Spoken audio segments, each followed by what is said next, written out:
सो ये हमारे जो सेक्शन ए का जो फर्स्ट पार्ट था, सेक्शन ए में उसका ये लास्ट टॉपिक कह सकते हैं। इवन हम लेजर जो भी पढ़ रहे हैं उसके कॉन्सेप्ट के लास्ट टॉपिक है और डिफरेंट टाइप्स ऑफ लेजर हम लोग डिस्कस करेंगे उसके बाद। तो आई होप कि प्रीवियस आपने गो थ्रू होते रह रहे हैं, आप उसको समझते रहें साइमल्टेनियसली, तभी आगे की चीजें आपको समझ में आएगी। और ये सारा कुछ जो आज हम डिस्कस करेंगे even know doubt previous concept से रिलेटेड है, राइट। तो ओवरऑल आज हम लोग मोड लॉकिंग डिस्कस करने जा रहे हैं कि मोड लॉकिंग क्या है। प्रीवियस लेक्चर में हम लोगों ने डिफरेंट मोड्स की बात किए थे।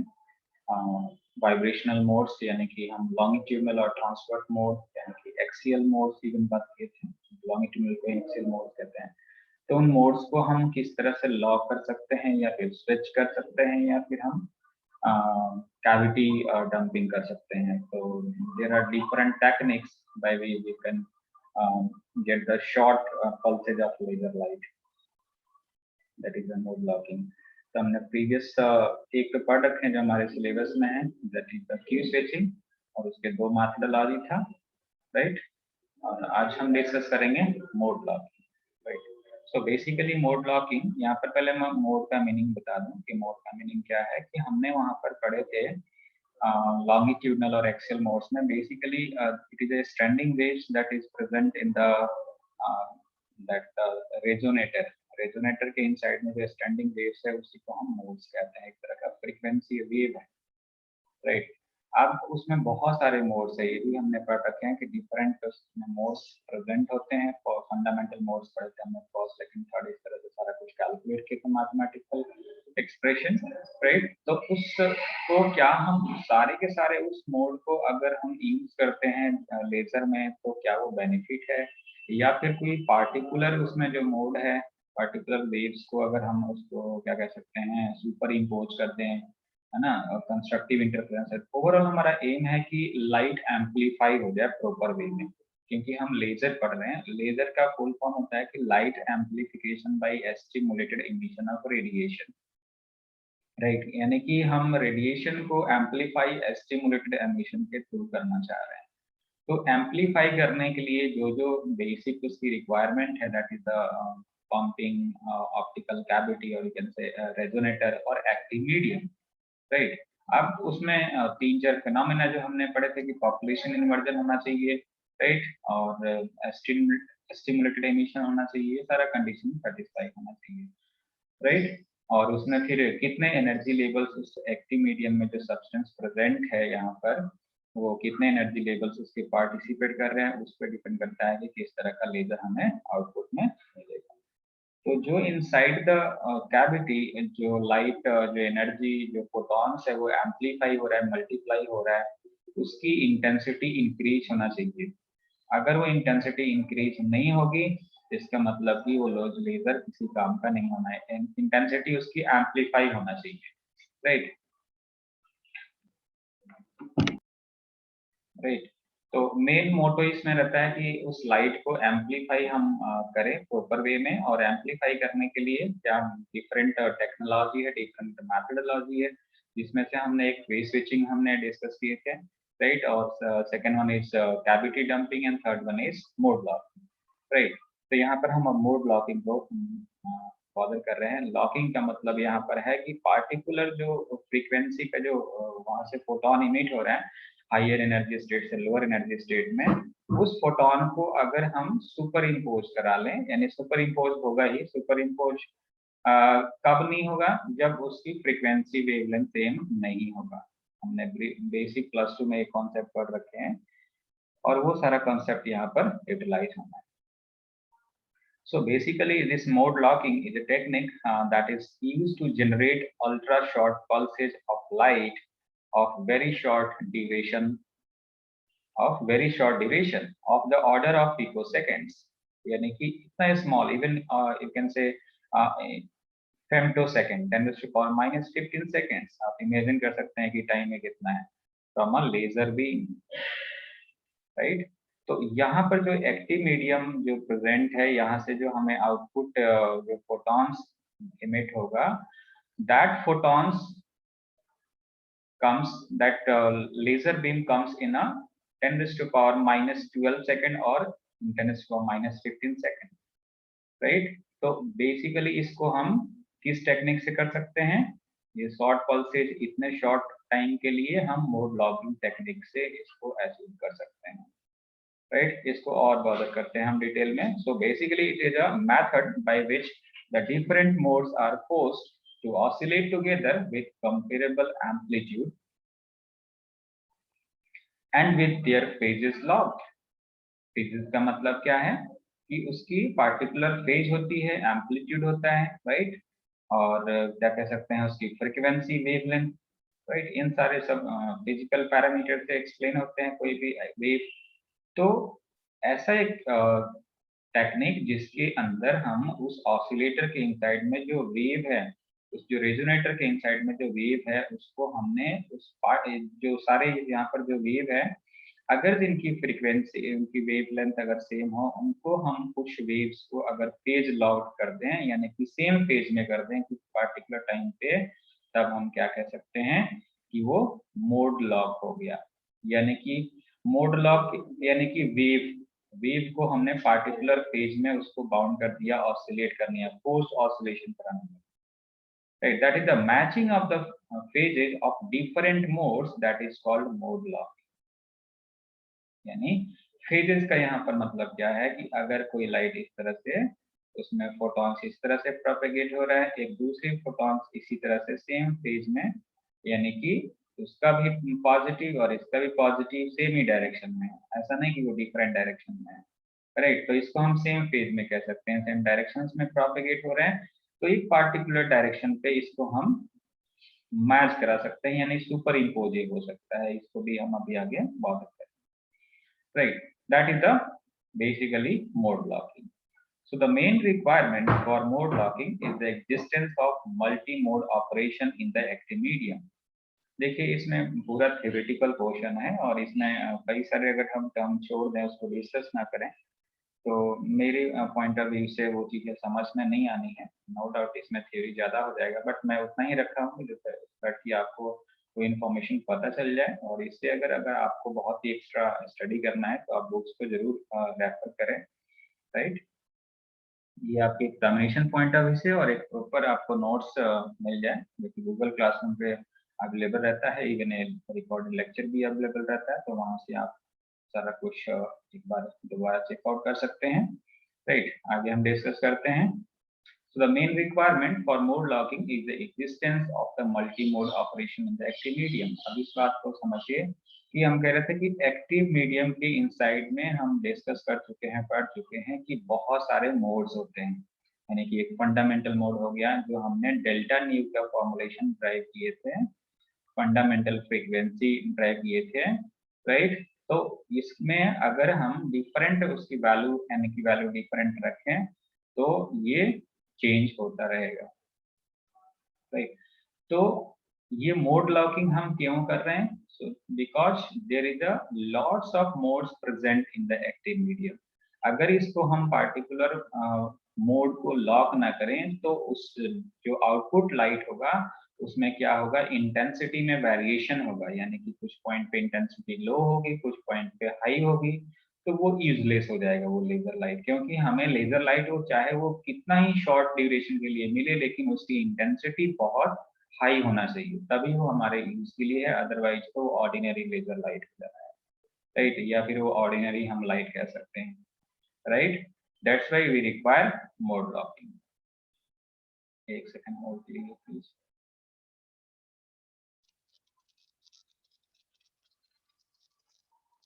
देखिए यहाँ पर तो हम लोग बात कर रहे थे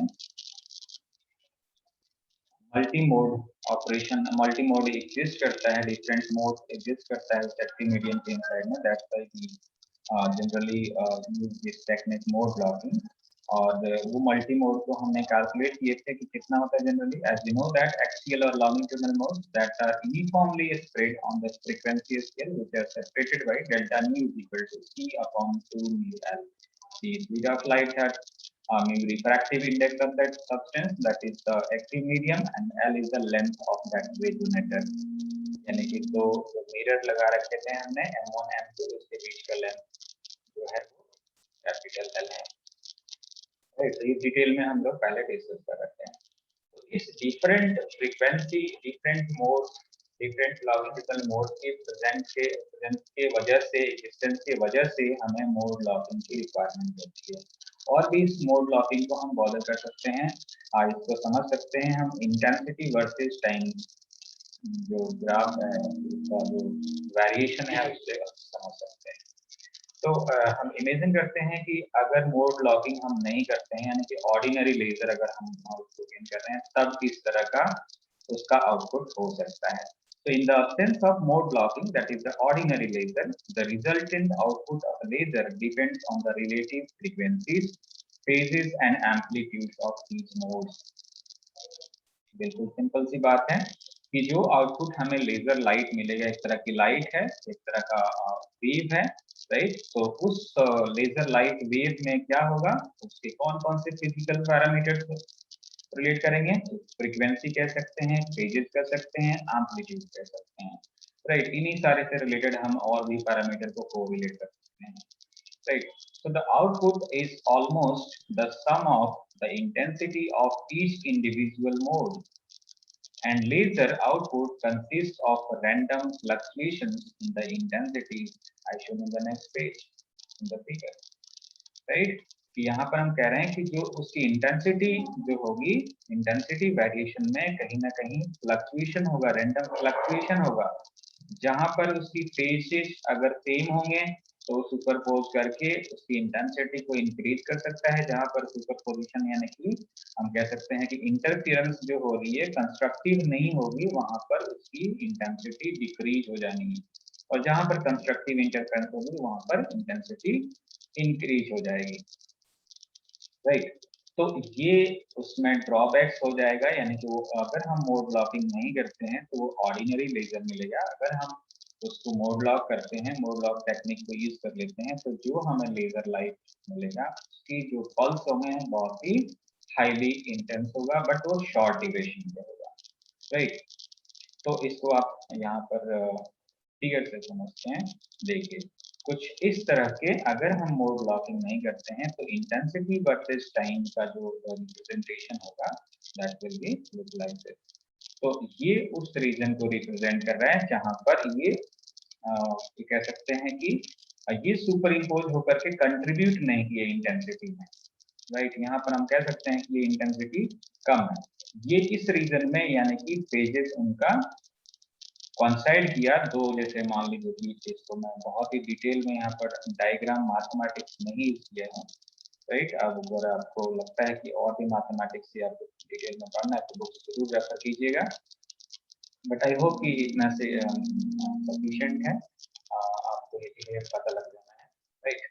अगर कुछ डाउट रहता है तो आप जरूर पूछेंगे क्वेश्चन, राइट। तो अगर हमने कह दिया कि इसमें बहुत सारे जो कैविटी में उस रेजोनेट कैविटी या जो कह सकते हैं कि उस रेजोनेटर में जो वेव्स जो डिफरेंट मोड्स है उसमें ये प्रोपेगेट कर रहा है, किसी की फ्रीक्वेंसी डिफरेंट है, किसी का वेवलेंथ डिफरेंट है, किसी का फेज डिफरेंट है, राइट। अगर वो प्रोपेगेट कर रहे हैं तो ये अगर कॉन्साइड करेंगे तो उनका जो पैटर्न होगा कुछ इस तरह होगा कि जिनका फेज मैच करेगा, राइट।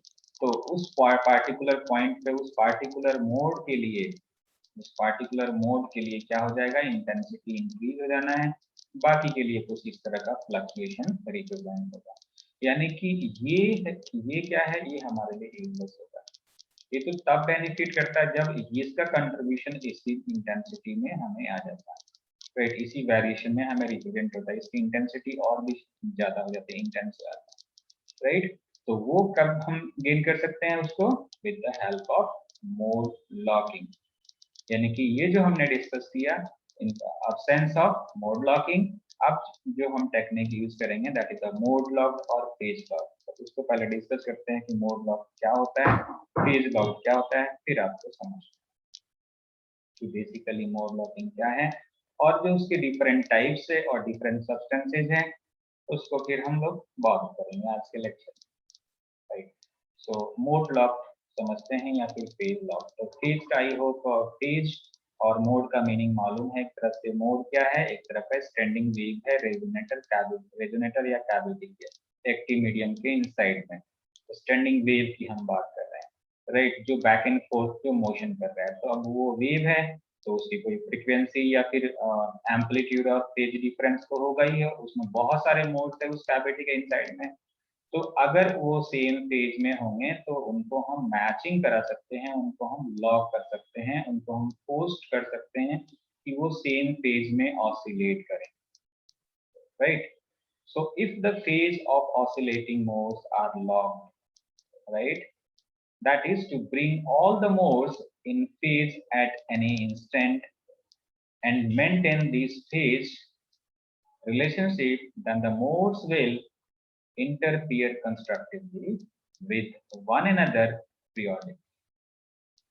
पर्टिकुलर टाइम के साथ जो वेव्स होंगे जो सेम फेज में उस कैविटी के इनसाइड में जो वेव है प्रेजेंट है, उनको हमने क्या किया कि इस तरह से सेट कर रखे, इस तरह का सब्सटेंस उसमें इवन हमने यूज कर रखा है सो दैट कि वो सेम फेज में है तो वो इंटरफियर करेंगे, कंस्ट्रक्टिवली इंटरफियर करेंगे। तो बेसिकली इंटरफेरेंस क्या होता है, redistribution of energy. What is interference? It is the phenomena of redistribution of energy. कि मीडियम में अगर दो वेव है, एक तरह का वेव क्या है, एनर्जी है। कि मैं यहाँ पर कॉलेज में लेक्चर दे रहा हूँ और आपके पास वो वेव के फॉर्म में, सिग्नल के फॉर्म में वो इंफॉर्मेशन ट्रांसमिट हो रही है, एक तरह की एनर्जी है। तो ये एनर्जी वेव अगर उनका फ्रीक्वेंसी सेम होगा, वेवलेंथ सेम होगा, तो क्या हो सकता है, वो इंटरफियर कर सकते हैं, यानी कि वो एनर्जी को अपने अपने रीडिस्ट्रीब्यूट कर सकते हैं, यानी कि वो कंबाइन कर सकता है। तो वो रीडिस्ट्रीब्यूशन दो तरह के हो सकता है, कंस्ट्रक्टिव और डिस्ट्रक्टिव, जो कि आपने प्लस 2 में बहुत डिटेल में पढ़ रखा है।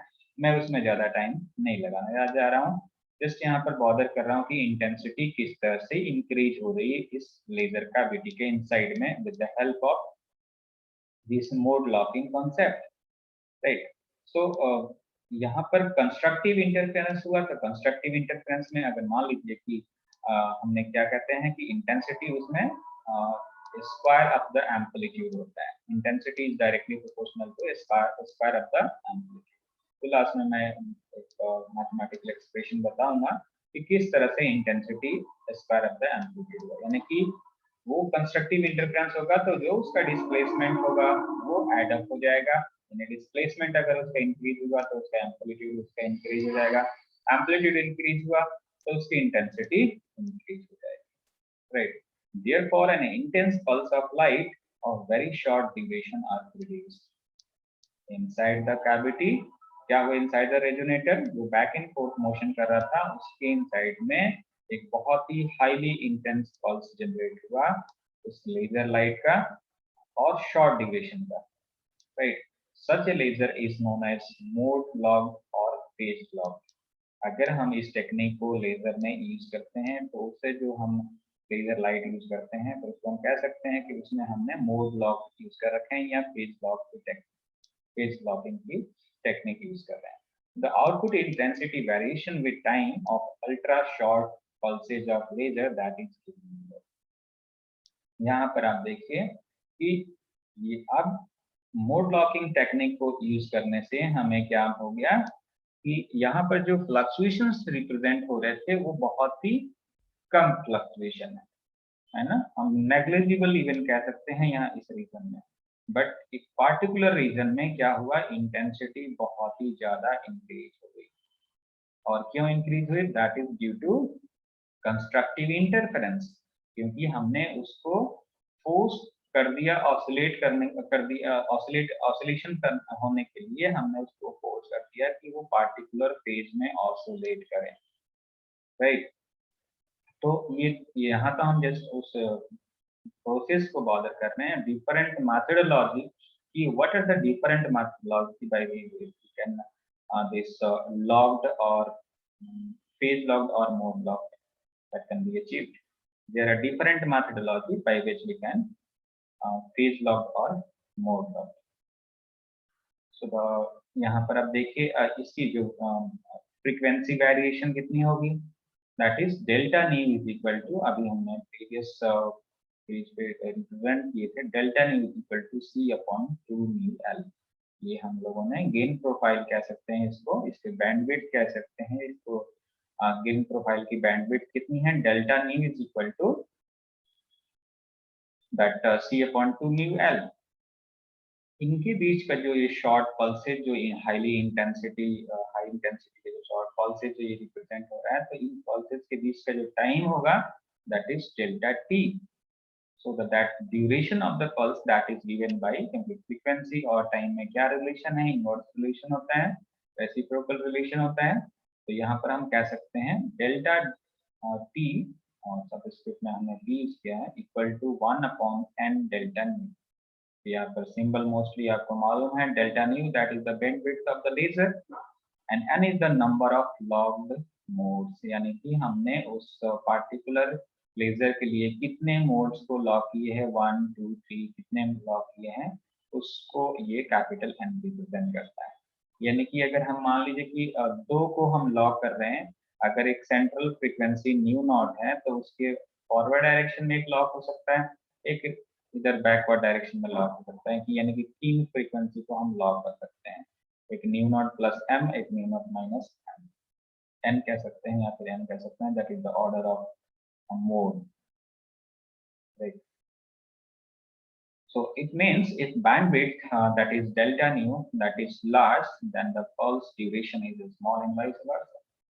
तो ये सिंपल सा कॉन्सेप्ट है, क्योंकि ये रेसिप्रोकल रिलेशन यहाँ पर है कि ये अगर हम इंक्रीज करते हैं, बैंडविड्थ अगर इंक्रीज करते हैं तो पल्स ड्यूरेशन जो होगी क्या हो जाएगी, वो स्मॉल हो जाएगी। यहाँ पर डेल्टा टी क्या है, पल्स ड्यूरेशन है, यानी कि पल्स यहाँ पर जस्ट ये समझने के लिए यहाँ पर बना रखे हैं। ये बहुत सारे उसमें पल्सेस, इस तरह के इंटेंसिटी पल्सेस अवेलेबल है। तो ये दो के बीच का जो डिफरेंस है that is the delta T and that is equivalent to 2 nu L upon C. ये कैसे फॉर्मुलेशन आ गया, जस्ट आप डेल्टा न्यू के फॉर्मुलेशन को इनवर्स में ले आएंगे तो 2 nu L upon C formulation आ जाएगा, राइट। तो यहाँ पर एक नोट में बहुत ही इंफॉर्मेशन की एक क्यूरियोसिटी होगी कि बेसिकली यहाँ पर मैथमेटिक्स मैंने कुछ नहीं डिस्कस किया, तो जस्ट ये हम यहाँ पर बॉर्डर कर दूं कि मैथमेटिकल क्या कॉन्सेप्ट है और उसका वेरिएशन का, intensity variation without phase lock या मोड लॉक या विद फेज लॉक और mode lock. So the output intensity of mode locked laser is n times the intensity of same laser with mode uncoupled. अगर कोई coupled नहीं होगा modes, जो कि यानी कि वेव्स, तो standing waves inside the cavity है, अगर उसको हमने लॉक नहीं किया तब जो इंटेंसिटी होगी वो कितनी होगी, जब हमने पेज लॉक कर दिया यानी मोड लॉक कर दिया, वो उसकी इंटेंसिटी होगी that will be equivalent to n times. देखो इससे बेनिफिट क्या है, ये एक्सप्रेशन है intensity IT is equal to n E naught square where modes are uncoupled. IT is equal to I, that is the function of time, n E naught square. E naught क्या है, that is the amplitude of total electric field inside the cavity, right? क्योंकि उसमें component है, light का component है, तो उसमें हम इलेक्ट्रिक फील्ड की बात कर सकते हैं। तो उस इलेक्ट्रिक फील्ड कंपोनेंट की मैक्सिमम वैल्यू कितनी है, पीक वैल्यू कितनी है, दैट इज द एम्पलीट्यूड कह सकते हैं, ई नॉट, राइट।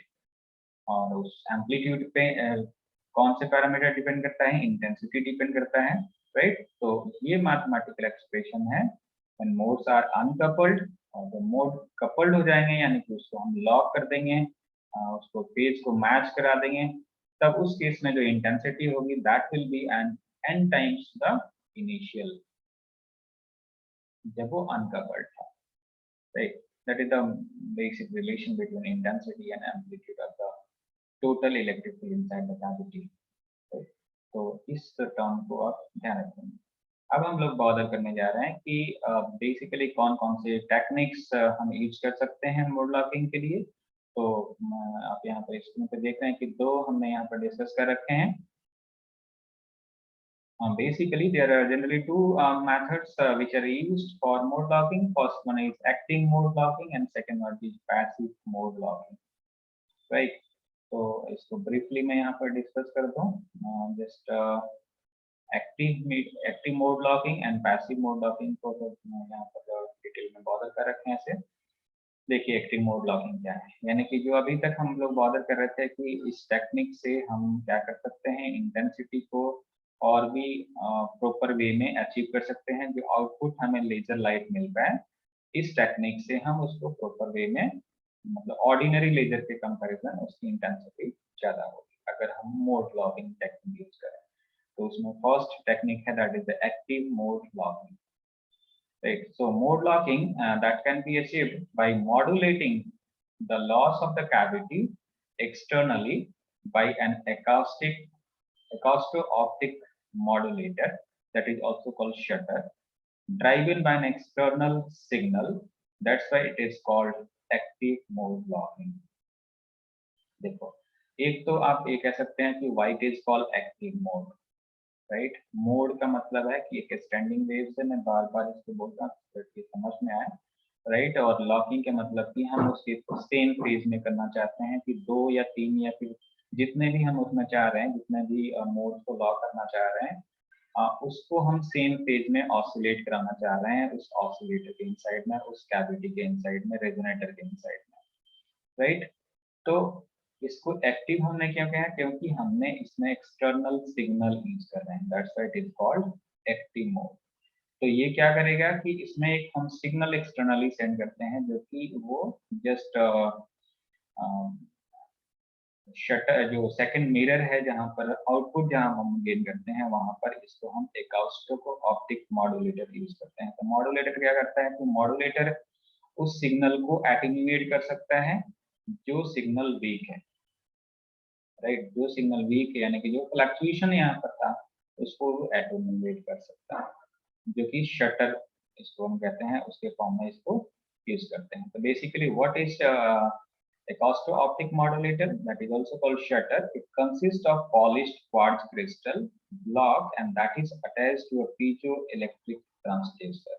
यहाँ पर कई सारे टर्म हैं, अब जैसे आपने क्वार्ट्ज क्रिस्टल के बारे में पढ़ रखे हैं, तो अगर उस क्वार्ट्ज क्रिस्टल में लाइट इंसिडेंट हो रही है, अगर उसकी इंटेंसिटी इंक्रीज डिक्रीज हो रही है, तो उसकी रिफ्रैक्टिव इंडेक्स के पैरामीटर, रिफ्रैक्टिव इंडेक्स जो है उस पे उस फैक्टर पे डिपेंड करता है और रिफ्रैक्टिव इंडेक्स उसका वैरी करेगा, राइट। यहाँ पर पीजो इलेक्ट्रिक ट्रांसड्यूसर यूज करते हैं, सो दैट कि एकाउस्टो हम मतलब एकाउस्टिक वेव उसमें जनरेट कर पाए मॉड्यूलेटिंग के लिए। मॉड्यूलेशन का मतलब क्या है कि हम दो वेव को उस पे हम सुपर इम्पोज करा पाए, यानी कि उसकी इंटेंसिटी को हम इंक्रीज कर पाए कंस्ट्रक्टिव इंटरफेरेंस के लिए, right. Second one is within 5 to 6 minutes, ये मैं कंप्लीट कर लेता हूँ, इसको बहुत ही ध्यान से समझिए।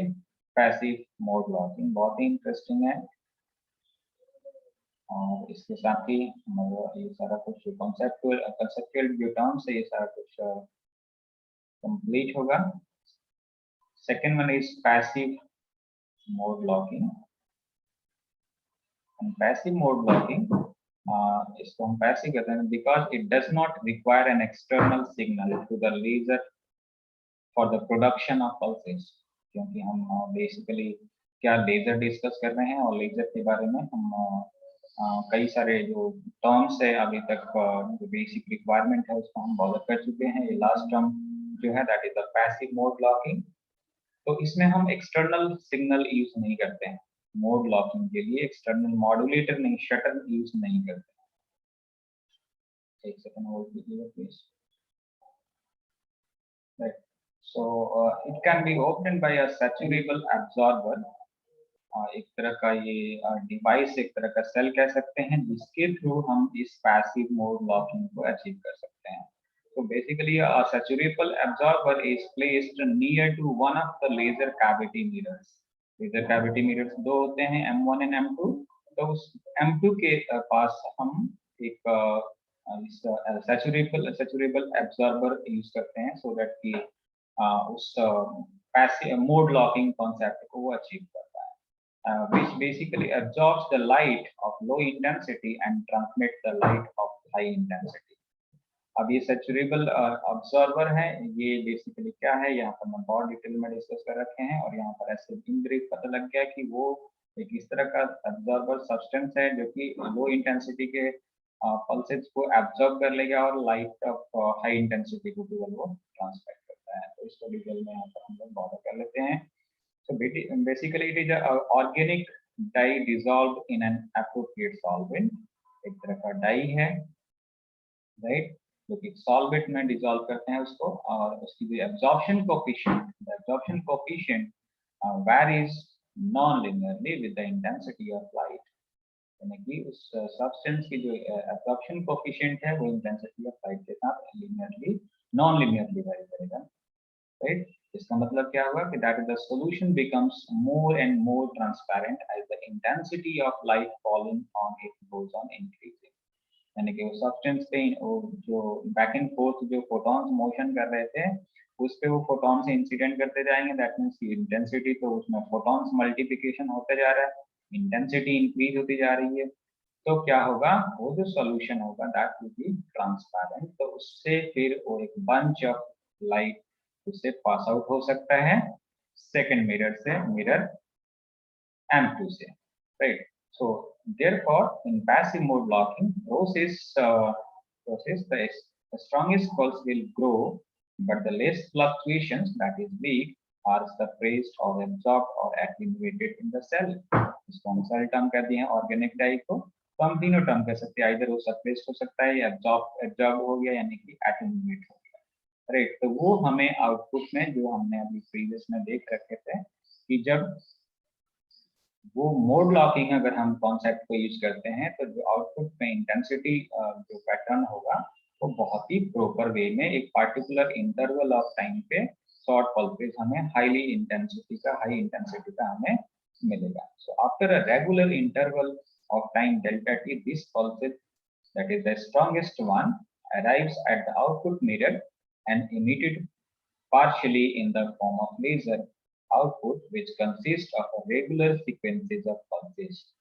जो पैटर्न हमने रिप्रेजेंट किए थे वो उस तरह का पैटर्न हम अगर मोड लॉकिंग यूज करते हैं, आइदर हम active mode locking concept use करते हैं या फिर पैसिव यूज करते हैं, दोनों केसेस में हमें जब मोड लॉकिंग कॉन्सेप्ट यूज कर लेंगे तो एक बहुत ही स्ट्रॉन्गेस्ट वन पल्सेस हमें उसमें आउटपुट लेजर आउटपुट के फॉर्म में मिल जाता है, right. So this is all about this mode locking concept, right। इसलिए एक बार गो थ्रू हो जाइए इस स्टडी मटेरियल से, इस लेक्चर में अगर कोई डाउट्स हो तो अब आप अभी पूछ सकते हैं दोबारा क्लास ज्वाइन।